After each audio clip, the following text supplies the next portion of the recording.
didefinisikan mampu baca oleh aturan KIP, maka di sana setelah kita pelajari ternyata bahwa ada bacaan yang dinilai itu bukan seperti musabaqah. Maka di sana itu ditentukan bahwa pelaksanaan membaca Al-Quran itu hanya dalam bacaan tartil saja. Saya ingin menyatakan begini, bahwa semua kita punya hak untuk berpikir, punya hak untuk berpendapat. Tapi berpikir dan berpendapatlah yang pendapat itu logis, punya dasar, punya logika yang sehat, yang kuat. Pilihlah pemimpin yang terbaik untuk kota Banda Aceh yang memiliki satu visi misi yang kuat untuk membangun masyarakat, bukan membangun pribadi.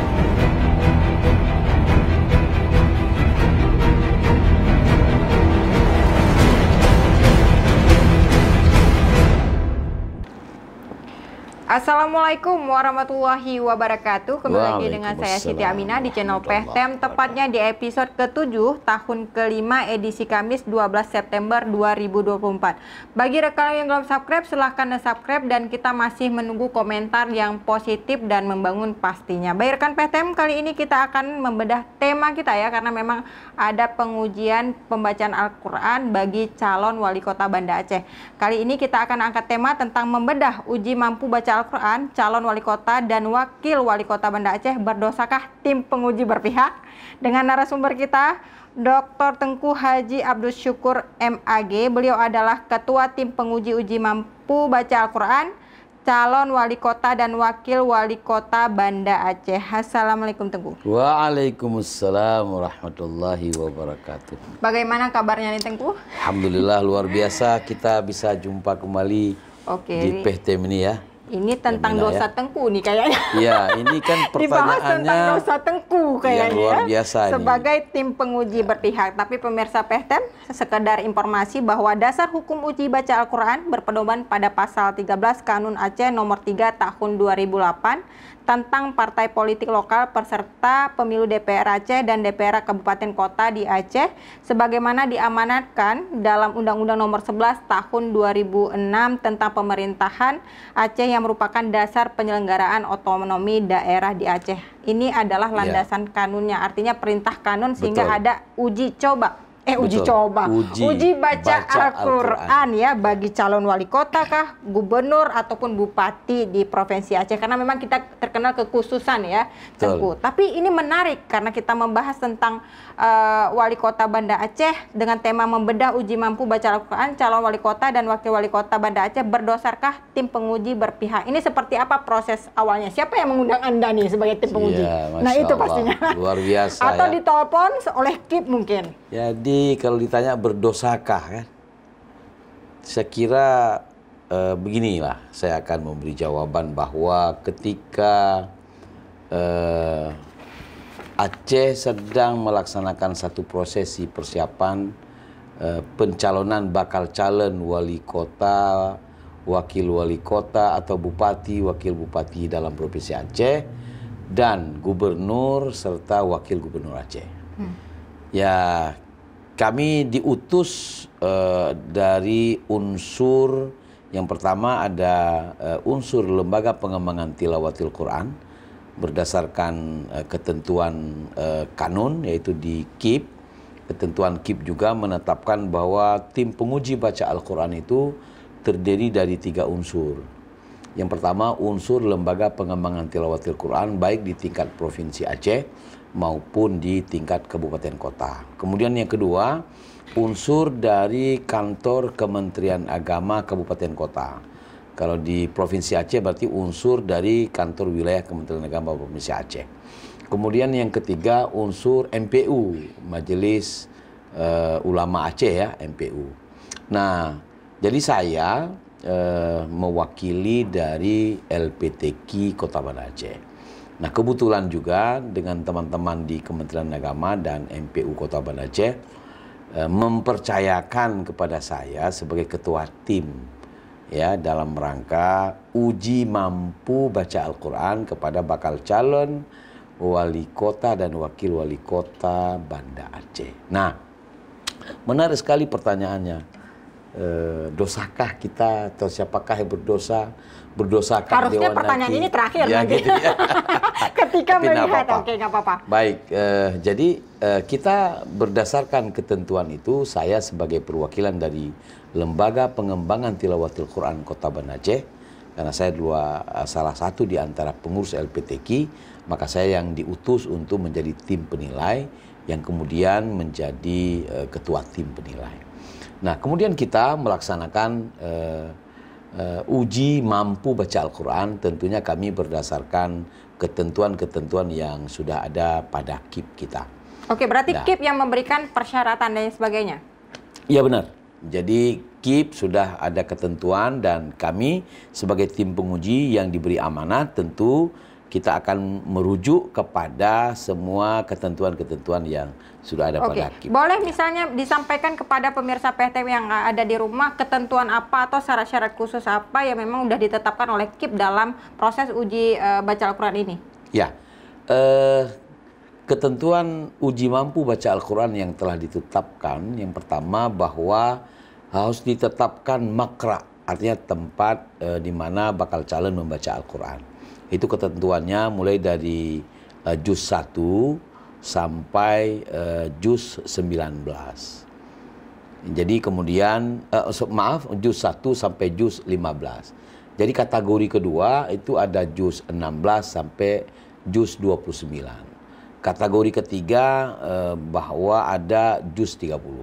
Sehingga di sana itu ada ketentuan-ketentuan apabila nanti bakal calon pada saat diundang untuk diuji mampu membaca Al-Quran, tidak dapat hadir, maka boleh juga kita melaksanakan dengan cara-cara lain.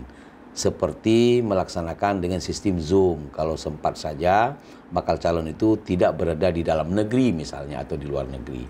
Atau kalau memang bakal calon itu perempuan, ternyata dia tidak bisa pegang Al-Quran pada waktu jadwal yang telah ditetapkan, maka boleh dilakukan di waktu yang lain dengan rentang waktu yang juga sudah ditetapkan.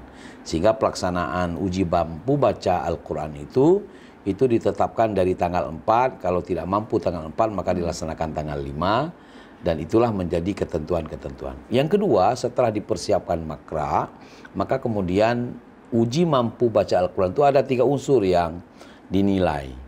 Yang pertama terkait dengan tajwidnya. Kemudian yang kedua terkait dengan fasahah, dan yang ketiga terkait dengan adab. Ketiga unsur yang dinilai ini. Yang ketiga apa?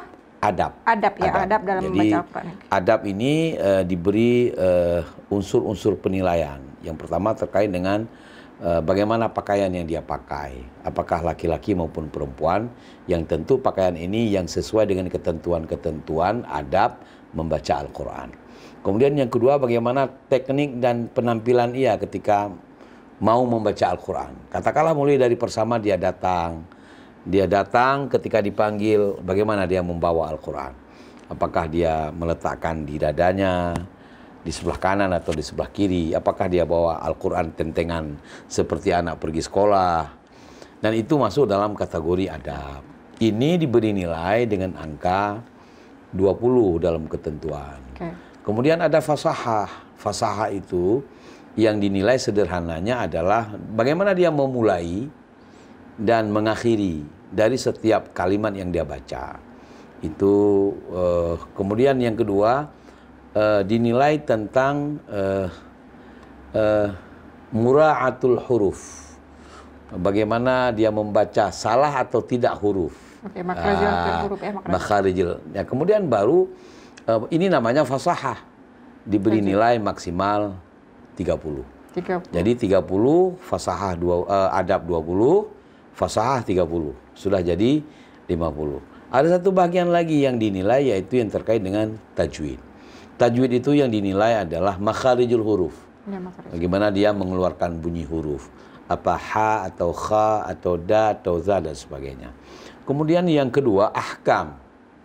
Apakah di sana itu bacaannya ada pendek, ada panjang, nah gitu kan. Kemudian bagaimana sifatul huruf. Ini adalah bagian-bagian yang nilai pada dasar-dasar sederhana. Dan tajwid ini diberi angka penilaian maksimal 50. Jadi kalau digabung semuanya, itu menjadi nilai total 100. Nah, lalu kemudian ada ketentuan bahwa uji mampu baca Al-Quran itu adalah pada garis mampu baca. Jadi bagaimana didefinisikan mampu baca oleh aturan KIP, maka di sana setelah kita pelajari ternyata bahwa ada bacaan yang dinilai itu bukan seperti musabaqah. Maka di sana itu ditentukan bahwa pelaksanaan membaca Al-Quran itu hanya dalam bacaan tartil saja. Ya, kalau seandainya ada peserta bakal calon yang membaca dengan model tilawah dan model-model irama lainnya dipersilakan saja, tapi itu bukan menjadi catatan yang lebih istimewa dibanding dengan bacaan yang tidak bertilawah. Oke. Ya, jadi batasan yang paling rendah ketika setelah kita lihat itu ada batasan angka 50. Nah, ketika misalkan seseorang sudah membaca dengan kategori yang ketentuan yang sudah ada itu dengan patokan katakanlah kotak-kotak ya, format-format dari penilaian tajwid, fasahah dan adab, maka kalau seseorang membaca dengan nilai 50 saja, 50 itu sudah dapat dikelompokkan ke dalam kelompok mampu baca. Oke, berarti kalau misalnya dapat nilai total 50 itu sudah kelompok mampu baca. Oke, mampu baca. Mampu baca. Ya. Kalau di bawah 50 itu namanya tidak mampu baca. Tapi ini Tengku tadi ada 3 kategori, tajwid, fasahah dan juga adab ya, masing-masing mempunyai nilai. Nah, itu apakah masing-masing juri itu menilai atau memang nanti dikompromi? Itu kita bagi tugas karena kita ada unsur LPTQ, ada unsur dari Kementerian Agama dan unsur MPU, karena ada 3 orang dibagi tugas. Tajwid siapa yang nilai, fasahah siapa yang nilai, kemudian adab siapa yang nilai. Jadi ketiga unsur penilaian itu digabung menjadi jumlah yang diperoleh oleh masing-masing peserta bakal calon yang tampil membaca Al-Quran. Dan itulah ketentuan yang sudah diatur di dalam ketentuan. Oke, berapa poin nilai yang memang tidak lulus? Kalau berdasarkan ketentuan itu berarti ketika ada peserta yang mendapatkan nilai di bawah 50, itu berarti kategori tidak mampu. Nah, kalau itu dalam ketentuan uji mampu, maka diharapkan dia harus masuk dalam kelompok membaca dengan mendapat perolehan nilai 50. Maka dia kelompoknya kelompok mampu. Oke, tim juri ini apakah ada misalnya kayak sumpah sebagai juri tidak melakukan, istilahnya gini, kan juri kan macam-macam nih, kita kan asumsi atau masyarakat bisa menduga nih ya, misalnya lah kalau nggak lulus nggak apa-apa lah, ntar dibayar gitu. Ada nggak seperti itu? Kalau juri atau tim yang dibentuk untuk melakukan penilaian mampu baca Al-Quran ini, sebenarnya dia tidak ada unsur-unsur yang dikelompokkan ke dalam unsur-unsur ada apanya, ada apa di balik itu, ada itu di balik apa namanya, ya kan? Nah, jadi ini sebuah perjalanan yang sudah dipastikan bahwa tidak ada unsur-unsur yang menyebabkan segala sesuatu itu dinilai oleh orang ini kayaknya ada bermain. Dan tidak. Kemudian yang kedua, disumpah atau tidak disumpah bahwa unsur yang dikirim dari LPTQ, MPU dan Kementerian Agama ini, mereka sudah punya satu komitmen ya bahwa tidak akan melakukan sesuatu yang di luar ketentuan-ketentuan lazimnya daripada pelaksanaan penilaian. Nah, memang kemarin tidak disumpah. Tapi kita sudah berkomitmen bersama untuk tidak melakukan. Dan kalaupun disumpah mungkin tidak akan ada yang jadi juri. Tentu ini menarik. Dari 4 paslon, apakah nilai ini juga berlaku hanya untuk calon wali kota atau wakil wali kota sama? Poinnya sama? Kalau kami membaca ketentuan yang ada di KIP, sebenarnya nilai itu teknik menilai itu sama antar kabupaten kota dan provinsi atau dikit provinsi. Baik, tapi pemirsa PEHTEM ya khususnya masyarakat Kota Banda Aceh pasti penasaran karena kita punya 4 paslon ya sebagai calon wali kota dan wakil wali kota Banda Aceh periode 2025-2030, mohon maaf. Ya.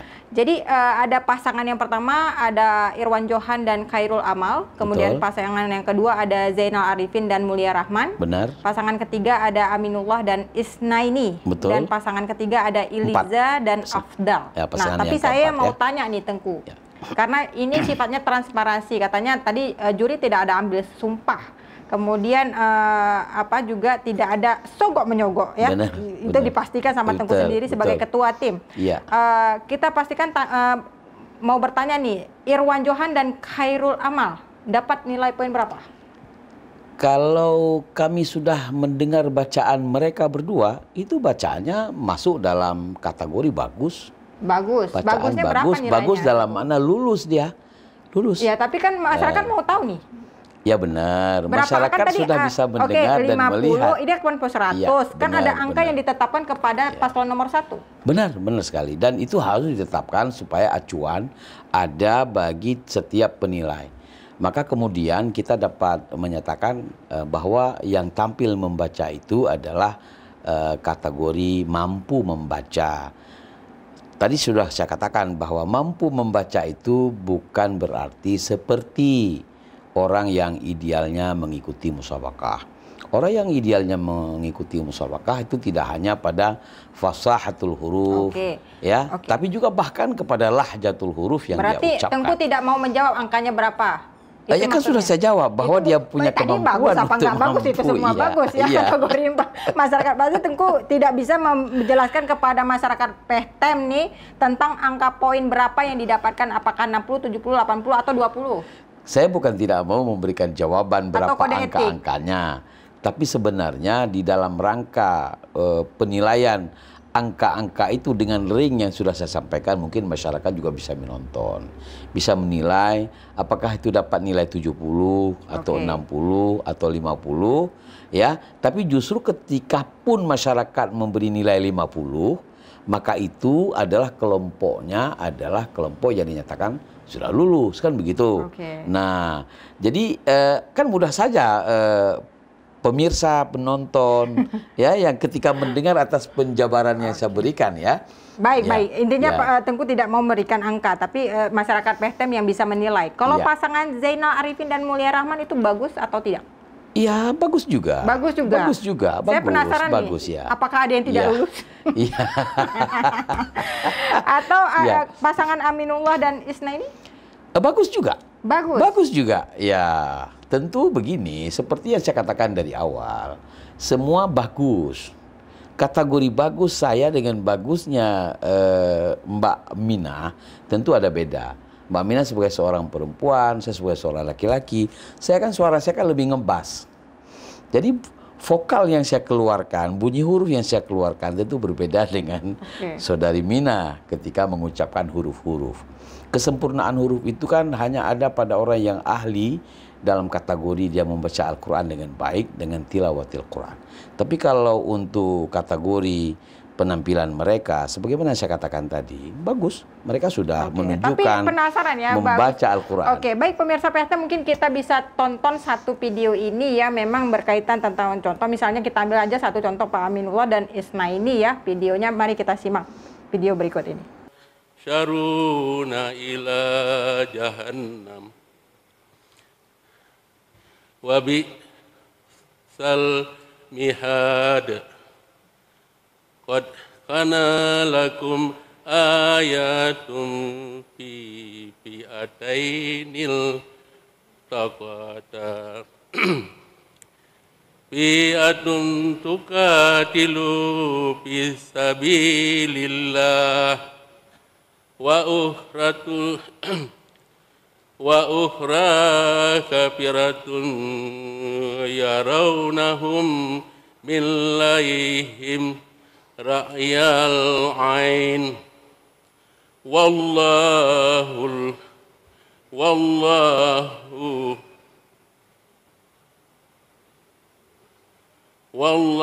yu'ayyidu binasrihi man yasha. Inna fi dzalika لأولي الأبصار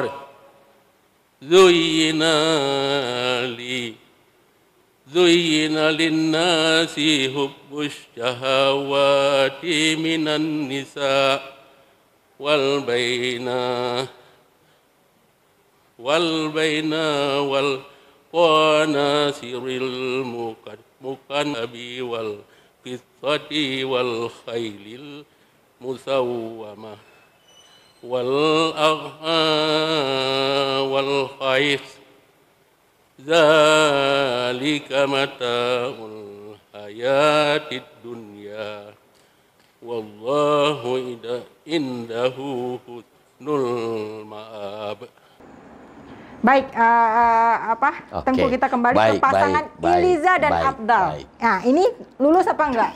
Tadi kan sudah ditonton, sudah dilihat bagaimana penampilan daripada videonya pasangan Aminullah dengan Isnaini. Kok Tengku kayaknya terpaksa banget deh? Bukan terpaksa, kan sudah kita tonton video penampilannya, ya kan. Maka tadi saya katakan penilaiannya sama masyarakat. Tapi kami sebagai tim penilai, kami kan sudah melakukan suatu penilaian berdasarkan ketentuan. Maka kita nyatakan juga beliau adalah kelompok lulus, mampu membaca Al-Quran. Nah, ketika angka-angka itu ya silakan nanti masyarakat memberikan penilaian secara masing-masing.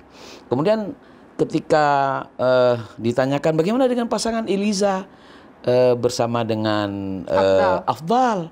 Ya, Iliza, Afdal juga bagus ngajinya, ya. Tapi kan kita lebih istimewa lagi bahwa ada satu pasangan yang perempuan, kan istimewa kan sebagai pemimpin. Begitu.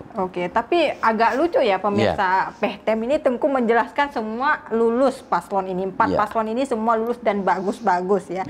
Tapi kalau misalnya kita simak video beberapa calon, sepertinya masyarakat Kota Banda Aceh atau pemirsa Pehtem juga bisa menilai sendiri. Nah, siapa yang harus dipercaya ini sebenarnya? Karena kan tim penilai punya hak prerogatif sebenarnya untuk menentukan nilai tidak lulus ataupun lulus. Ya, benar. Kami meyakini bahwa sebenarnya apa yang kami lakukan itu pasti ada penilaian daripada masyarakat yang menduga. Saya kira itu tidak salah juga masyarakat menduga, mengira bahwa seolah-olah bahwa kita sebagai tim penilai ini ada main lah gitu. Tapi sebenarnya juga tidak. Dan yang kedua, kami juga ingin menerangkan bahwa berdasarkan aturan dan ketentuan KIP, bahwa uji mampu membaca Al-Quran itu adalah yang diuji hanya kemampuan membaca biasa. Nah, sehingga dalam kategori tempat membaca Al-Quran itu yang diukur sedemikian rupa, maka persentase kebenaran dan persentase kesalahan yang dibaca itu dengan ketentuan-ketentuan yang sama diberikan kepada mereka. Misalnya kita berikan durasi baca itu dengan kategori 8,5 baris. Maka semua pasangan mau bakal calon wali kota dan wakil wali kota semuanya diberikan waktu membaca 8,5 baris. Jadi dengan demikian maka keadilan itulah yang kita lihat, maka berapa persen yang tidak mampu dia menyelesaikan selama dia membaca 8 baris setengah, dan kemudian berapa persen pula dia benar dia membaca dari makra yang diberikan kepada mereka. Baik, Tengku, untuk pemilihan ayatnya tadi Anda jelaskan bahwa ada dari juz pertama sampai 15, dari 15 ke 29 ya. Artinya itu dipilih berdasarkan memang paslon atau ditentukan oleh tim juri? Tentu kita sudah melihat dulu bahwa ada ayat-ayat yang berimbang dari sisi barisnya, kemudian tidak terlalu banyak jumlah ayatnya. Namun di dalam pemilihan makra itu kita merujuk kepada ketentuan KIP. Di KIP itu dia mengarahkan bahwa ayat-ayat yang akan diuji itu yang keterkaitan dengan kepemimpinan, keterkaitan dengan kemakmuran, keterkaitan dengan kerakyatan, bagaimana tentang perlakuan terhadap masyarakat, pelaksanaan keadilan. Itu kisi-kisi yang diamanatkan oleh KIP yang kemudian kita sebagai tim melihat pada batasan Al-Quran dari juz 1 sampai juz 15 ada nggak unsur-unsur ini. Kemudian dari juz 16 sampai juz 29 yang mengandung unsur-unsur ini, lalu kita menyiapkan makra dengan durasi waktu baca 8,5 baris itu. Setelah 4 paslon ini ya menyelesaikan uji baca Al-Quran, kemudian tim Dewan Juri itu apakah langsung mengumumkan secara transparansi bahwa mereka lulus dan mendapatkan poin nilai di depan umum atau seperti apa? Oh ya, kita punya mekanisme di dalam melaksanakan penilaian. Jadi masing-masing kita itu melakukan penilaian berdasarkan item penilaian yang sudah kita percayakan. Jadi yang menilai adab, yang menilai tajwid, dan menilai fasahah. Kebetulan saya pegang tajwid, Mbak, ya kan? Pegang tajwid yang lumayan besar angka nilainya, ya 50 kan? Ya. 50 itu. Dan itu paling fatal di sana. Kayaknya kuncinya ada di ketua. Bukan kunci, bukan kunci. Kuncinya ada di ketua, kalau 50 paling banyak di ketua ya. Sebenarnya yang kuncinya itu pada adab. Karena adab ketika dia sudah pakai baju saja dengan sempurna, kemudian dia bawa Al-Quran dengan baik seperti ini tanpa dia mengeluarkan suara, dia sudah mendapatkan nilai penuh 20. Bukankah orang adab yang lebih royal, katakanlah nilai. Sementara kami harus mendengar bacaannya. Makanya tadi saya katakan untuk memperoleh nilai 50 gampang. 50 itu gampang itu sebenarnya dari ketentuan. Dan sebenarnya bukan gampang, memang harus terpaksa dilakukan. Kalau misalnya di atas itu memang nggak mungkin karena akan ada paslon yang tidak lulus. Ya. Itu secara hadisnya ya Pak Tengku ya. Itu secara jujurnya. Boleh. Setelah ini dirembuk, apakah Tengku pernah ditelepon dari masing-masing paslon ini? Tengku, tolong tolong nilai saya diluluskan. Ada nggak gitu? Saya kira mereka sebagai paslon, pasangan bakal calon, tidak mengetahui kalau kami yang kemudian menjadi tim penilai. Kapan mereka tahu? Ya, mereka tahu itu 1 hari sebelum kita melaksanakan kegiatan ini. Wabil khusus mereka begitu jumpa kita di masjid, dan mereka baru tahu, oh ini rupanya tim penilainya. Dan mereka tidak pernah komunikasi dengan kami, dengan saya apalagi. Walaupun ya semua pasangan calon itu saya kenal semuanya. Dan itu kawan baik saya. Dan ada yang lebih kenal. Luar biasa, semua saya kenal. Dari 4 pasangan calon itu tidak ada yang tidak saya kenal. Semua saya kenal dan sangat saya tahu ya semuanya.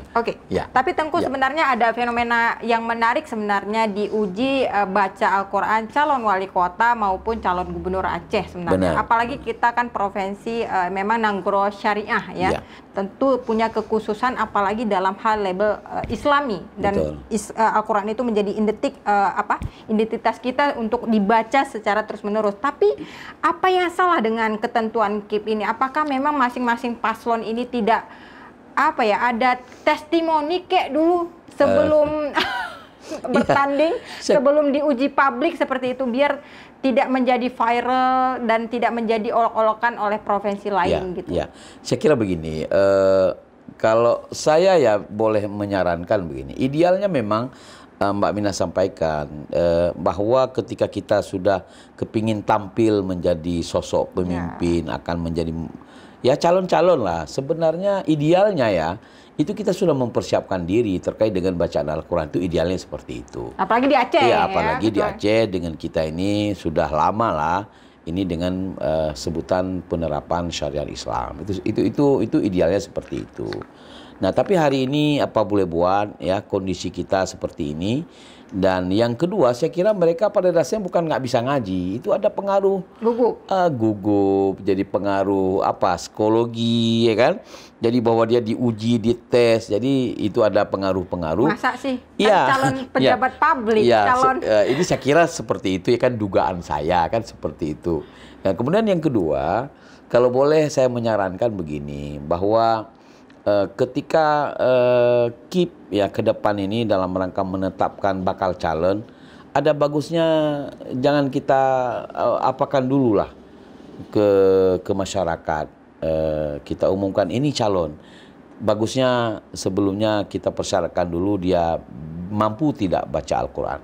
Ketika dia sudah dinyatakan mampu baca Al-Quran, baru masuk dalam kategori menyelesaikan administrasi dan sebagainya. Itu saya kira berarti itu menjadi syarat utama ya. Jadi karena ini kan di dalam ketentuan bahwa di Aceh wabil khusus untuk calon pemimpin itu harus uji baca Al-Quran. Nah seperti ini, ketika uji baca Al-Quran, kalau dia sudah diuji dan dia mampu membaca Al-Quran, tentu dia akan bisa mampu membaca Al-Quran. Idealnya, bagusnya bacaan Al-Quran atas nama rata-rata, begitu. Nyo tengku, na cuitan netizen lom, meno cuitan ki. Kan baca Al-Qurannya personal, seseorang dengan Tuhannya. Hana kaitan baca Al-Quran dengan jadi pemimpin. Jid baca Al-Quran hanjit memimpin. Tamati begah lagi nyan. Yang kiban tengku. Apakah memang jadi dasar memang calon pemimpin, apakah bupati, wali kota dan gubernur di provinsi Aceh itu wajib membaca Al-Quran? Saya sangat sepakat bahwa semua kita pribadi adalah pribadi muslim yang memiliki kemampuan baca Al-Quran yang bagus. Karena itu waktu hari kiamat nanti nggak ajak-ajak Mina. Tapi tetap masing-masing kita memiliki tanggung jawabnya kepada kemampuan kita beribadah dan bertanggung jawab kepada Allah Subhanahu Wa Taala. Yang kedua, lagi-lagi ketika kita berada di depan publik yang kita pimpin, mayoritas umat Islam, orang Islam, urang Aceh, kemudian Mina, bersyariat Islam, harusnya kita juga sebagai pemimpin yang punya kemampuan baca Al-Quran yang baik juga. Itulah cerminan yang kemudian ketika baik membaca Al-Quran, itulah lahirlah kecintaan kita untuk menjaga, memelihara, mewujudkan, menyelamatkan, meneruskan daripada syariat Islam itu sendiri. Saya kira itu memang Mina, para calon-calon wali kota, gubernur ya ini menjadi cuitan-cuitan netizen sepertinya. Ini sebenarnya ada pelajaran nih Tengku dari beberapa hal yang memang jadi narasumber di PTM maupun komentar-komentar netizen ya si golom jih Tengku Nah cuit mengkelidah habah sebab pidato ya tentang salah mengatakan penganggurannya, netizen serbu lagu kayak betul-betul netizen yang maha benar. Pas giliran paslonnya misalnya mengkelidah habah read Al-Quran, baca Al-Quran, kata ya makanya netizen sebenarnya bijak ya, sebenarnya tidak ada orang yang sempurna ya. Apakah ya itu tadi, makanya aku sudah menjelaskan tadi. Ya, saya kalau boleh tambah sedikit lagi, kalaupun misalnya Minah salah ucap, jangan saya yang tafsir ucapan Minah. Saya harus tanya Allah sama Minah, yang Minah ucapkan itu apa maksudnya? Ya, klarifikasi. Klarifikasi namanya, itu baru indah dan jedah dalam kehidupan kita. Betul. Jangan Minah bilang degan, lalu saya menyatakan maksud menurut saya. Ya kan? Jadi harus saya tanya dulu dengan Minah, apa yang Minah ucapkan tadi? Degan atau apa maksud yang Anda ucapkan dengan itu? Atau degan gitu ya. jadi Rupanya dengan. Saya rupanya yang salah dengar. Jadi itu yang kemudian klarifikasi yang menjadi harapan kita. Jangan serta-merta kita mencoba menafsirkan kalimat orang. Ya, kalau seandainya orang maksudnya bukan begitu, tapi apa pula yang harus kita ngurusi dengan pikiran-pikiran yang diucapkan oleh orang lain.